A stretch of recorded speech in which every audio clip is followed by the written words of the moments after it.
Welcome to another episode of Inspired Voices, Fatherhood Unfiltered. We're back with Jamon Glover. Yes, sir.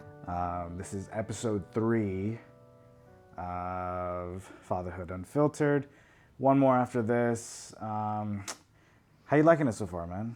I've been enjoying myself, man. Yeah? We've had some really good conversations, some in-depth conversation, and hopefully it's impactful enough that people will be able to take bits and pieces and apply it immediately. Yeah, immediately is the key word there, I think. Immediately. Yeah, we're continuing the conversation of what it means to be a father in all aspects. Yeah. Right? So this episode is going to be about the mental load of fatherhood. Okay. Which we talked about in previous episodes. Briefly, yeah. Right? But we could, kind of get more in depth into it. But first, you got a book. Haha, yes. Tell us about the book, man. I am extremely proud of this book. This is the book that I wish I had when my children were born. This is the book that I wish. This is what I was looking for when my son told me he didn't want me to be his dad anymore. Ooh. This is what I needed. Yeah. Because that book lays out from what to do when the baby first comes home, the ages and the stages, setting up a family SOP for those people who are still wondering about the last episode, talking about mission. What's the mission for your child? Right. This book develops that foundation so you and your partner can be on the same page. It just makes everything easier. But it also talks about attachment styles in there and also how to connect. Interesting. And that's something that most dads, we learn through osmosis, but it takes so long that if things are almost perfect in the house, then it takes us until our 30s and 40s sometime before we truly connect to our parents. Yeah. I love how, it's small. You could put it in your pocket. It's a pocket-sized book. But not just that. It's not just, paragraphs, but it's, it's questions to ask yourself. Yep. And, man, that's nice, dude. It's really nicely laid out. Yeah, it's questions, it's templates, it's scenarios, it's stories. It's if you were in the middle of somewhat of a crisis and didn't know what to do, you can go through the table of contents and figure out, okay, this is where I am now. Let's go straight to that page. Yeah. That book is not supposed to be a cover-to-cover read. It is a go in and grab what you need. Now, you can read it cover to cover. Sure. But it's more so a manual. Yeah. You know how people say children don't come with owner's manuals? Right. Well, now they do. Right. That's awesome, dude. Congratulations on this. Thank you. Now, so this is the Father Figure Institute book, the owner's manual, volume 1, The Protector, ages 0 through 7 years old. Nice. Yes. Yeah. The book every new dad needs. Yeah, man. I like it. I even like the cover of it too. That's nice. Shout out to my wife, man. Oh, she make that? She designed the cover art. She formatted the book. Really? She organized everything. I just had to give her the words. Nice. I did the creative part of creating and structuring, and she made it look beautiful. And it's an amazing book. And it was intentionally designed to fit in a man's back pocket. Yeah. I like that you have the next volume in the back as well. Coming, yep. Yeah, that's awesome, dude. So, did you mention the different books and the age groups and stuff like that? I did not. So I have a framework, and I was hesitant to really say what the framework was until I got the books done. Okay. So it's really, I call the Theory of Sevens framework. And I believe just in my parenting experiences, my oldest child is now 28. Right. I've been able to complete the whole process. So from 0 to 7, you have to be a certain type of parent. Yeah. From 7 to 14, your children require a different kind of parent. So 0 to 7 is about the protector. This is where men, we feel like we excel because we are protectors and we're providers. And it's kind of the first instinct you have when you see your kid, right? Yes, or baby. Exactly. Yeah. The protector makes sure that there's stability, that there's structure, that there's foundation. And that book really gives the insight to how to make that happen. But as they get into the next phase, which is that 7 to 14, well, now you kind of transition and you become more of a guidance counselor. Okay. You're helping them make choices, understanding the consequences and actions. You're really helping them work through mentally how to move through life, how to get along with people, how to put first things first, priorities. That phase is so important. Yeah. And then the 14 to 21, you're really a coach because you've taught them everything from 0 to 14. Right. 6 years, 4 years, 6 years, they're basically adults from 14 to 20, right? Or 14 to 18. They're basically adults at that point. So now you helping them maximize what they have, their skill sets, to be the most productive adults, to get the most out of their adulthood, get them off to a fast start. Yeah. And then from 21 to 28, that's when you really become a mentor because the foundation's been laid. They have gone through the process of figuring out what's best for me in this situation. How do I get along with other people? They've been pushed like a coach will push a star athlete. Sure. You know, what we used to hear, you can be the most talented. Yeah. But if you don't work hard, somebody with less talent can beat you. Right. So it's putting, you may be great at this, you may be great at that, but it's my job to get the best out of you. That's what a coach does. Yeah. And as a mentor, you just sit back and you just watch happen and you just become that person that they come and chop it up with every now and then and get some advice, some feedback, It's a beautiful cycle. Yeah. And so that's what this 4-part series is going to be. Nice. So the first one, of course, is the protector.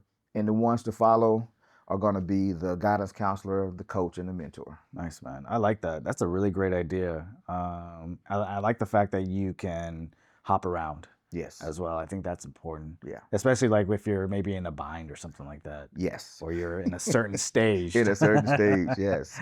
Yes, I can't get this baby to go to sleep. Right, yeah. It's been 2 weeks in a row and I'm tired.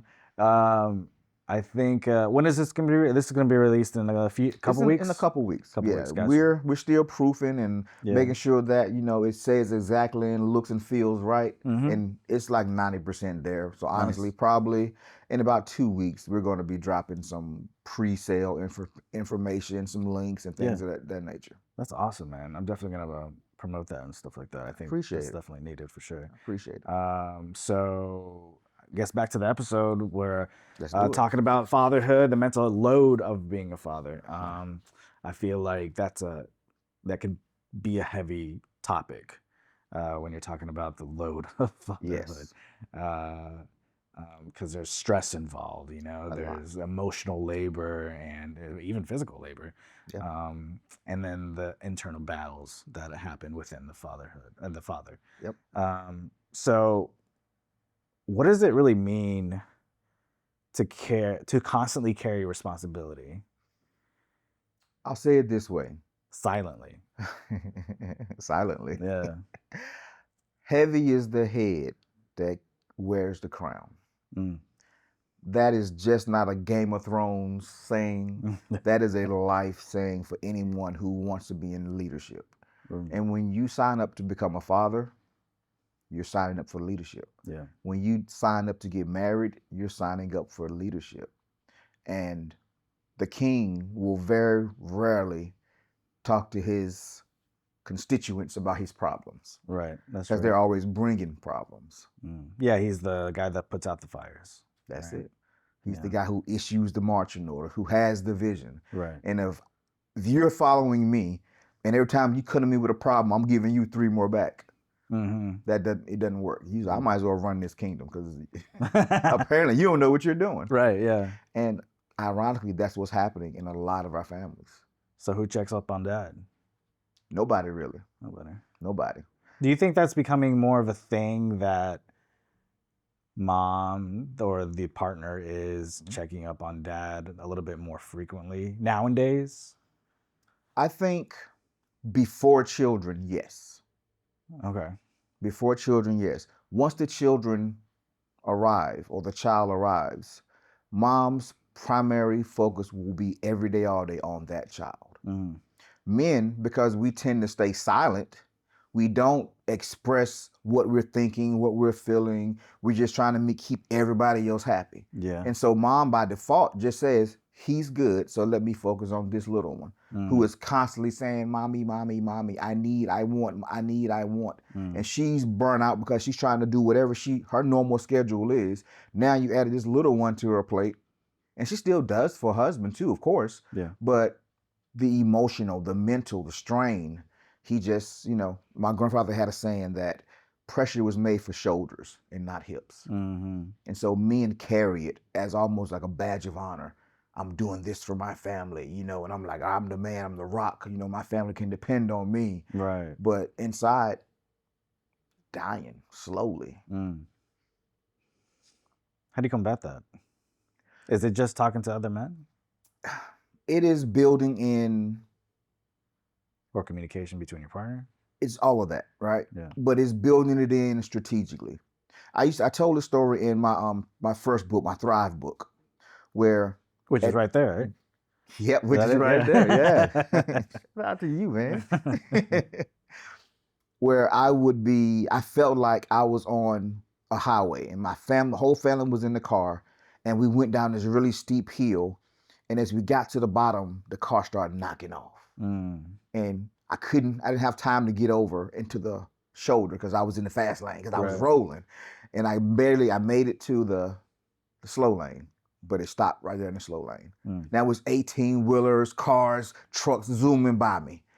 And I get out the car and I'm trying to push the car up the hill to the side. And everybody in the car was cheering, "Go, Daddy! Oh, really? Go, babe! Yeah, we're almost there."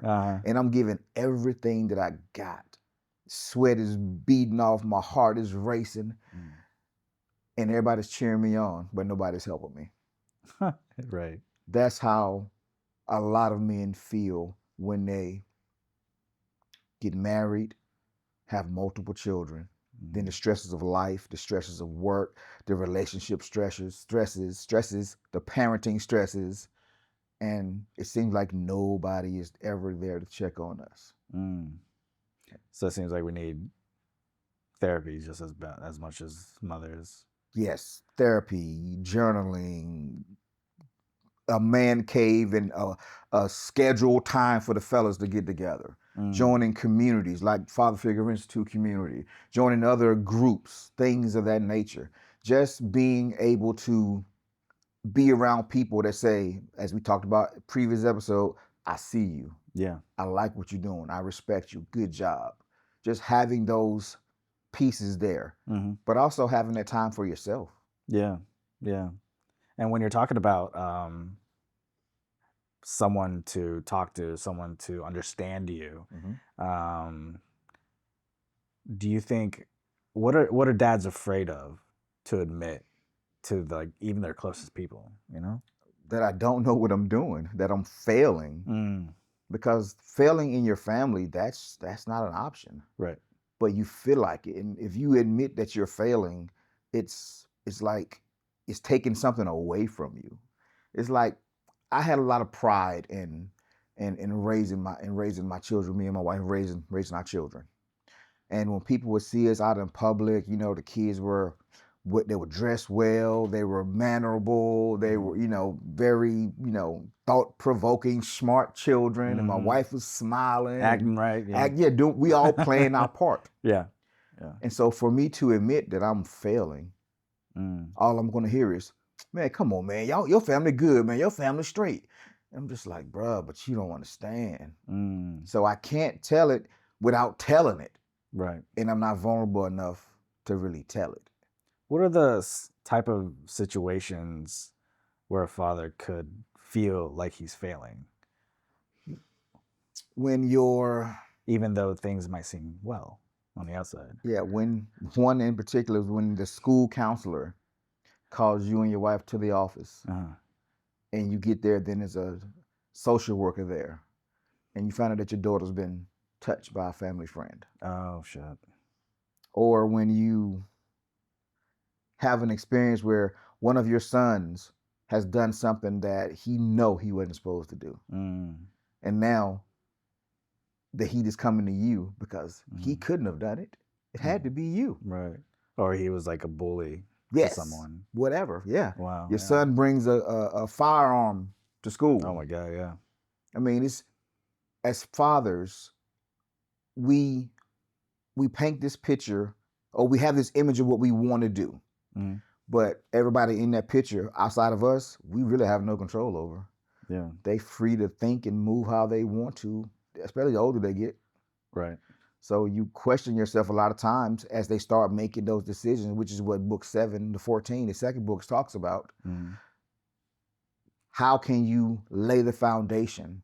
How can you build the trust, build the connection so that the decisions they make are appropriate decisions? Yeah. That's what the next volume is going to really be about. Gotcha. Because once your child gets to elementary school and second, third, fourth grade, now they're experiencing bullying. They're experiencing testosterone and estrogen starting, and the little girls are growing, the boys are getting a little bit bigger and stronger. Yeah. And there's a lot of the fast decisions that got to be made. Yeah, that's true. And so you can't control what other people do once they're out of your presence. Right. So that's one of the main times when a father can't feel like he's failing. It almost seems like you can't prepare for things to happen like that, right? Like you could do all the work, but things could still happen and stuff like that. Yeah, it's just like life. You go outside and you make sure you got oil in your car, you got gas in the car, it smells good, it's clean, your insurance is paid up, you're driving down the highway, and then somebody with no insurance rear ends you. Yeah. I mean, all you can do is what you can do, but Right. you can't control what's happening around you. Right. Which is why it's important that guys come together in community and get on the same page. Because if me personally, my mission is to affect this household. And if I can affect how this couple relates to one another, how they parent their children, that spreads. Because now this kids that were failing in school because mom and dad were constantly bickering and out of the house and back in the house and out of the house and back in the house. Now all of a sudden this family is locked in and thriving. Other families see what's going on. Oh yeah, I started going to this class. I joined this community, or I did this thing with this group over here. And hey, you think I can come? Yeah, come on. Now it spreads from one house to the next house. Yeah. To the next house. And so now you have 10,000 families that are carrying the same structure, the same foundation, the same character, morals, principles. It makes life better for everybody. Yeah. And so now life becomes more predictable and more enjoyable. Right. Because you can't just go into a place that has a standard and do whatever you want. You got to meet the standard or you can't be there. Yeah. And so, and then some people would say, like, okay, well, your standard might be different than mine. Who's to say you're right? Who's to say that's I'm it? wrong, That's it. It's all agreement. It's all agreement. Yeah. As your children get older, they have to form some kind of agreement with you. You have to form some kind of agreement with them. As me and you sit here and talk, we have had to have some agreement to even be in the same room with each other. Yeah. That's what life is. There are no guarantees. Life, the rules you set for life, the agreements you make in life, that's really all you have control over. Yeah. And if we decide that agreement should change, then let's talk about it. That's interesting you say agreement, the word agreement, because I say the word decision. Like life is about decisions. Yeah. But it's the same thing that we're talking about. Yeah. I think decisions are more personal. Oh, yeah. Yeah, that's true. Yeah. That's true. They're more like what you internally decide your focus should be on, or the direction you want to go in. Versus, I know where I want to go. And now I meet somebody who wants to go in the same direction. Now we have an agreement. So what's the most expedient way to get to that point over there? Yeah. Do you, obviously there has to be an agreement with your partner as well. For sure. Do you teach, or do you say or educate people on what motherhood is about and what they go through to understand them better? Something like that? Yeah, I typically, I tap dance around it very lightly because I've never been a mother. Right. No matter how good of a parent coach I might be, Yeah. I'm not a mother. Right. I cannot be both mom and dad. I'm not equipped to be both. Right. I'm equipped to be dad. But what I have learned through just reading and studying, have you ever read the book, The Way of the Superior Man? by David Somewhat, not all of it, David talks about, but I know about it. Okay, great. He talks about masculine and feminine energy, and how masculine energy is about the mission, is about the purpose, is about action, right? Feminine energy is about being felt. It's about let me see if I can rephrase that. One wants to be heard, the other one wants to be felt. So when I'm in my masculine energy, when my wife is in her masculine energy, it's typically because I'm in my feminine energy. Right. Remember I said something about a reflection, that mirror? Yeah. So if I go to my wife and I say, hey babe, I feel like this is tearing us apart. I feel like this is, well, because the role has kind of switched, she's gonna reflect masculine energy to me. Right. And now she's gonna try to fix what's going on with me, right? Right. Versus when I'm talking to my wife, I say, hey, I think we should do A, B, C, and C in a masculine tone. Then I'll say, what did I just say? And she said, you said. I said, no, that's not what I said. I say the exact words. And she'll say the words. She said, but that doesn't feel right. It should be this. Because I'm communicating with her, I have to understand that my wife is not going to first be in a logical space. Right. Because she's in her feminine energy right now. It's about feeling for her. I'm sorry, did I just go off topic or something? No, you didn't. You didn't. Okay. Good. I'm trying to understand it, and my first thought was, that's not to say that feminine energy is a bad or what's the word, like, detrimental or right? Yeah, no. It's more of a balance between masculine and feminine. We all have both masculine and feminine energies. Yeah, all of us do. Yeah. And so if I'm in my masculine space 90% of the time, then the only way my wife could be in a masculine space 90% of the time is if we're fighting. Right. Because my natural is a masculine state. Right. Her natural is a feminine state. Yeah. And so, but there's days when I'm just in my feelings. And when I'm in my feelings, she might let me be there for a minute, but sooner or later, she needs her man. Yeah. Or you're just, sometimes you get tired being masculine. Sometimes. And you just want to, like, let me cut it up a little next seat. Let me be the little spoon. You know what I mean? Stuff like that. But it's like we talked about earlier. It's about finding that balance. And communication. Communication is the lifeblood of any relationship. People think that it's love, but it's like, no, it's communication. Yeah. When you're having great days, communicate that. When you're tired and you're stressed out, when she's tired and she's stressed out, it's communication that's going to save you. Yeah. But it's honest communication. Honest communication, yeah. Honest communication. I think that's one of the things that I love about me and my fiance is that every single day, at the end of the day, we ask each other, how was your day? And like, sometimes I'm like, good. Yeah. And she's like, do you want to give me the girl version? I'm like, okay. So, I like that. So I have to get more in detail about it. I like that. So she understands how she needs to hear from you. Yeah. And she's communicating. That's great. Yeah. And even if, like, when we're in an argument and stuff like that, we can't go days without just fighting over the same thing. Like that's too long. We're surrounded by each other and stuff like that, and we always come to that agreement, whether it's I wonder if we're both in a place of apologizing to each other. Are we both feminine energy then? No. Is there an agreement of how long you guys will allow the tension to be in the house? And it's never more than 2 days. Okay, so my hard and fast rule for myself has been 24 hours.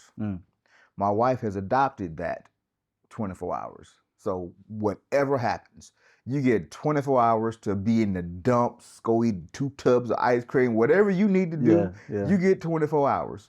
But on that 25th hour, it's time to let's talk about it. Oh, okay. Let's figure it out. So you guys made that agreement. Yeah. Oh, that's interesting. Initially, it was my rule where I don't buy nothing if it's like an expensive purchase.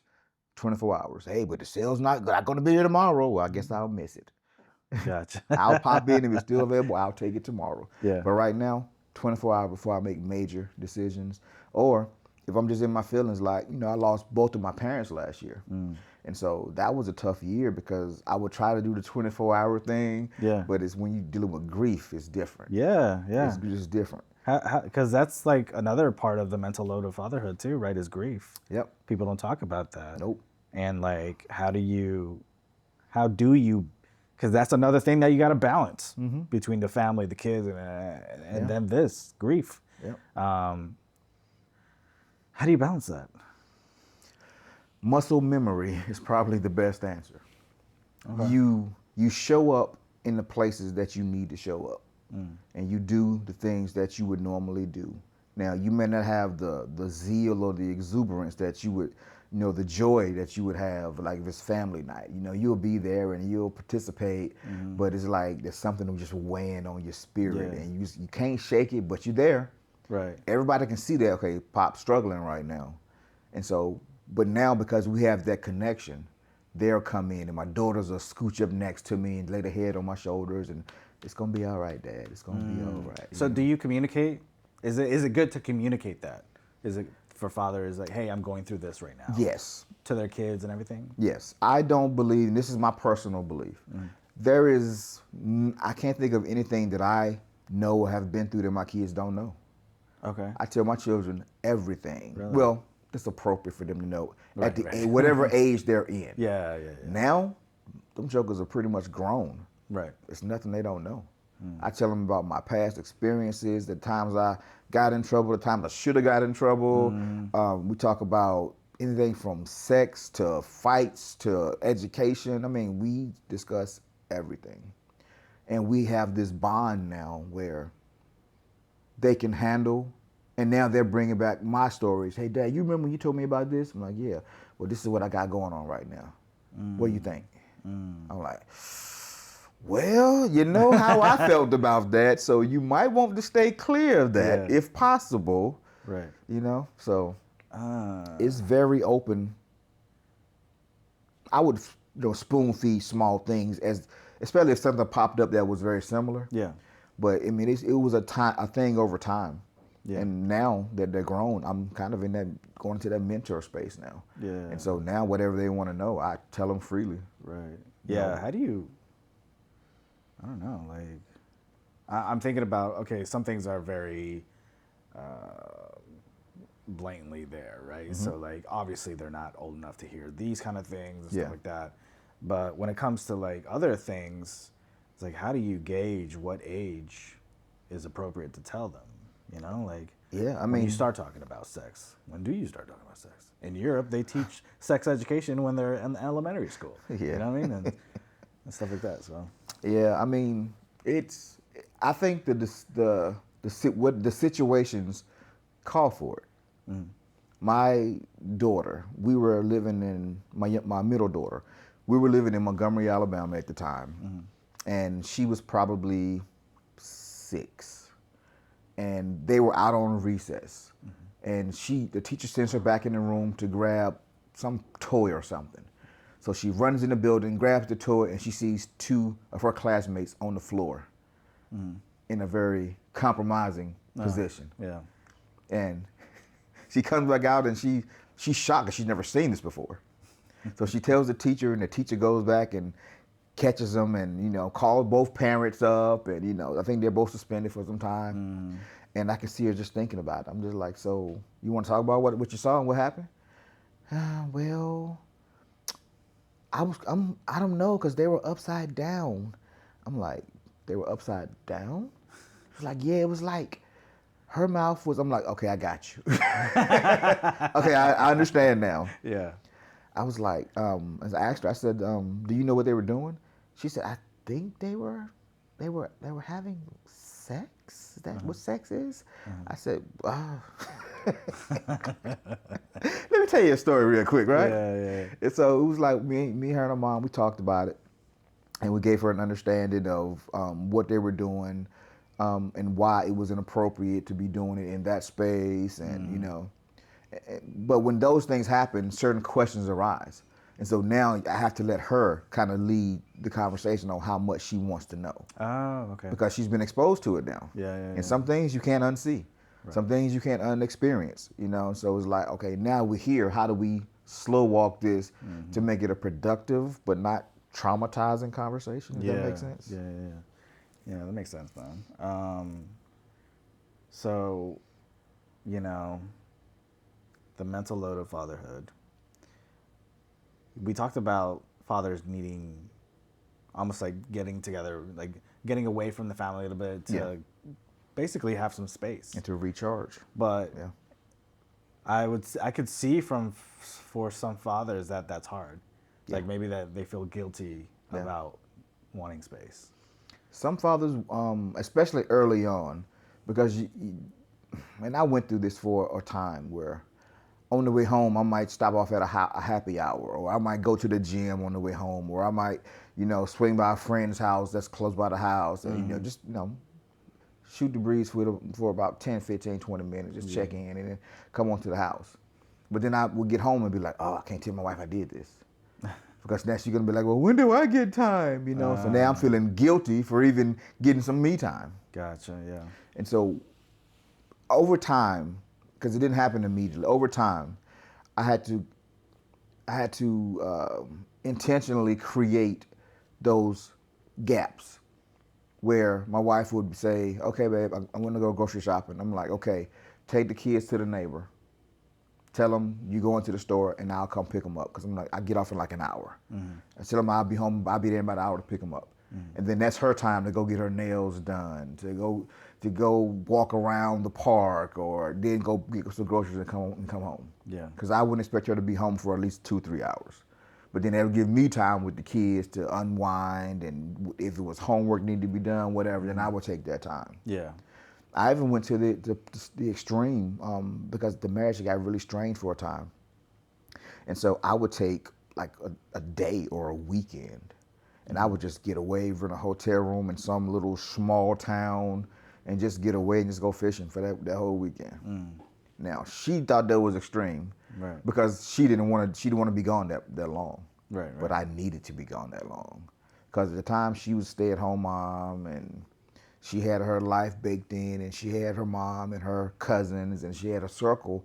But I'm not from Alabama, so I didn't have any family. So I needed that time to get away. And my friends were not there. I had some work friends, but I needed more for me. And so once I was able to start doing that, I was able to be more in tune with what I actually needed, what I actually thought, and that's when I started journaling as well. And getting my thoughts out, expressing those things, made it easier for me to talk to people later when I did have a question or somebody was just wanted to check in on me. Yeah. Because I got them out of my head. It wasn't all jumbled anymore.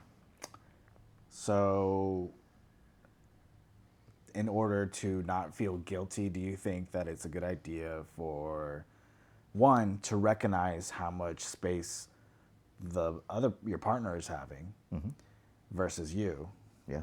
And two, to communicate that with your partner. Hey, I'm going to be gone with the boys or just by myself, I'm going out here and stuff like that. Yeah. So you don't feel guilty. I think it depends on your partner. This is not across the board because some partners, going longer than 3 hours is a long time. Then you have some that say, you know what, you've been working hard. You need to take some time for yourself. So it really depends on who your partner is. Yeah. For me, this was my first wife. She was never feeling that weekend thing. Right. She was that day, she could do a day, but when I tried to stretch it to a day and a half, she wasn't really having it. Yeah. But my wife now, she's the type that says, you know what, I'm gonna rent you a room at the beach. Here's the address. Just take as long as you need. Wow. I'm here. That's nice. So it really just depends. Yeah. I guess I could see that because if they're, I never get to do that, if they say that, right? Yeah. But they could if they wanted to, but they choose not to. They choose not to. And then they make you feel guilty about taking space and stuff like that. So, it does depend on the partner. And it really just depends on having the communication skills to express what you need. That's really what it comes down to. As a man, you have to be your own advocate. Yeah. Because nobody is really coming to check on you outside of another dude. Your wife will come, but most guys will find out that when you actually tell her how you're feeling, she feels a way about how you feel. Right. This is a conversation I have so many times in sessions that it was like every time I try to tell her how I'm feeling, she gets mad because I feel the way I feel. Right. And I'm like, okay, so which means she's internalizing your unhappiness as something that she's doing wrong. Right. Yeah, that's something that we learned recently in couples therapy and Yeah. stuff like that. Yeah. And yeah, I think the therapist did a good job of like, no, it's nothing, has nothing to do with you. Yeah. It's just about him. Yep. And stuff like that. So Yep. gotta like kind of break it down and stuff like that. Yeah. I had to start prefacing my conversations because it is important that I tell you know how I feel. Yeah. So when I would go to my wife now, I say, hey, I got something that's kind of weighing on me. Can I tell you how I feel right now? She was like, of course you can. But then I can already see the eyebrows going up, right? Or the shoulders going up a little bit. And then I would have to say, okay, this has nothing to do with you or something that you did. It's just really how I'm feeling. I feel like I just need to get it off my chest, you know. I need to tell somebody so I don't explode. Yeah. And now the feminine kicks back in. And now she'll grab my hand and she'll sit down. She said, baby, what's going on? Yeah. How are you feeling? Okay. And now I'm able to actually say how I'm feeling. Right. And she'll follow, well, why are you feeling that way? I just, the pressure over here, the stress over here. And I'm like, no offense. I said, but, you know, because dudes, we're always stoic. Nobody really checks in on us. And so she'll lay her head on my shoulder. She'll be like, I'm sorry, babe. You're right, though. I don't even think about it like that because you always doing everything. And you always, you know, and I don't want you to feel that way. Yeah. And so now when we part, we both part feeling better. I feel heard. She understands me, and now she's empowered to take some of that off of me, or at least check in. Yeah. Yeah. So it really is honest communication. And a lot of times, guys, we don't want to be honest because we feel like if we get too vulnerable, it's going to be held against us at a later time. Yeah. And sometimes it is held against us at a later time. But I also think that what you did, you prefaced the conversation. Yeah. Like you prepped it up. You Yep. know what I mean? Yep. And I think that's what most men don't do. Don't do. They just go straight into Yeah. how they're feeling instead of prefacing it like, hey, nothing to do with you. This is just strictly how I'm feeling and stuff like that. Yeah. You know, the craziest battle inside of a man's mind is trying to be logical when you're in an emotional state. And so when we finally let go, it's coming out like, fire. Yeah. And it's hard for most of our women to not receive it in a threatening way because they're not used to us being as emotional. They're used to us always, having a solution or some kind of an answer or tinkering with something. Yeah. But when we having that battle in our minds, it's tough. Yeah. And so it's imperative that we find community. It's imperative that we have strategies for self-care, journaling, therapy. We need to have outlets, and that's really what men need in the space of communication. Yeah, those are the coping mechanisms that you could utilize. Yeah. And you have to, I feel like, just like therapy, correct me if I'm wrong, just like therapy, you can't just go one time and expect it to work or be like, it doesn't work, No. You got to go at it, right, with Yep. those different coping mechanisms. Yeah, that's it. The first time you tried to walk, you didn't just stand up and walk. Right. When you was tying your shoe, when you learned how to drive a car, you didn't just get in the car, crank up and drive off. Right. Everything that's a skill requires work and constant work, constant tweaking, new understanding. So whether it's journaling, just to have clear thoughts so you can communicate better, whether it's going to therapists to help so they can help you understand your why you see the world the way you do, and maybe give you some tools to help you transition from old mentality to a new mentality, or whether it's going to a group and hearing other people's stories, being that fly on the wall. We have to do all of those things in conjunction with other stuff. Time away, fishing, bowling, golf, whatever it is you enjoy. All those things complete the picture to us being able to let that stress go and communicate more effectively. Yeah, yeah, that's true. And then I guess that's also a good way that you can handle the fear of failing the family too, Yeah. right? Yeah. Especially the communication part Yeah, between because your partner. when you get around other people, you realize other men are having these same struggles. So I'm not alone. And look how I turned out. Look how these kids turned out. Look how you start seeing the patterns that kids don't require perfection from us. They just require consistency and presence, Yeah, and they'll be all right. yeah, absolutely. Well, man, I really appreciate you coming on the show again, Bro, thanks for having me. and appreciate you bringing the book too, man. Bro, I know this is my own book, but this is fire, yo. Hell, This came out very, Hell yeah. very good. I'm impressed. I keep looking at it in awe. I'm impressed. That is nice. You got to hang it up on the wall now. You know. Oh, I'm going to do a poster Yeah. on it because it's a 4-book set, Uh-huh. and I have not every, but white, black, Hispanic, Asian. Every book is gonna have a different cover. Oh. Every book's gonna have a different like cover. a different father figure. father figure. Oh, Yeah. that's interesting. Yeah, it's gonna have a different father figure, and that's by design. I like that. Because people like to see themselves represented, Right. in stuff. Yeah. But this book is just not for black fathers. It's just not for white. It's for fathers, because we all have the same hopes, desires, stressors, Yeah. and if we can unite as men, we can create foundations for the world. Yeah, we really can. Yeah. Man, I appreciate it again. Do you want to tell people where they can find you? Hey guys, you can find me at www.fatherfigureinstitute.com. Also, same Father Figure Institute on Instagram. And if you want to email me, info@fatherfigureinstitute.com. But go to the website, subscribe to our mailing list, and you guys will be able to get the sneak peeks on when the book is going to drop. You also be able to get newsletters and just basic information on how to join the community. So lock in with me. Yeah, I like also how it's not just reading, but there's some things in here that you could fill out. Yes. Like children wake up time, their breakfast time. Yep. Like, Those are and the stuff like templates. Yep. Oh, templates. Templates, Right. Okay, yeah. gotcha. All right, that's nice, man. Looking forward to it, man. And I'm looking forward to the last episode that's going to be coming out next week. If you have any comments or questions, list them below. We'd love to hear from you. And if you have any different perspectives or different stories that you want to share, leave them below as well. This is Inspired Voices. I'm Oliver Riera. This is Jamon Glover. And we out.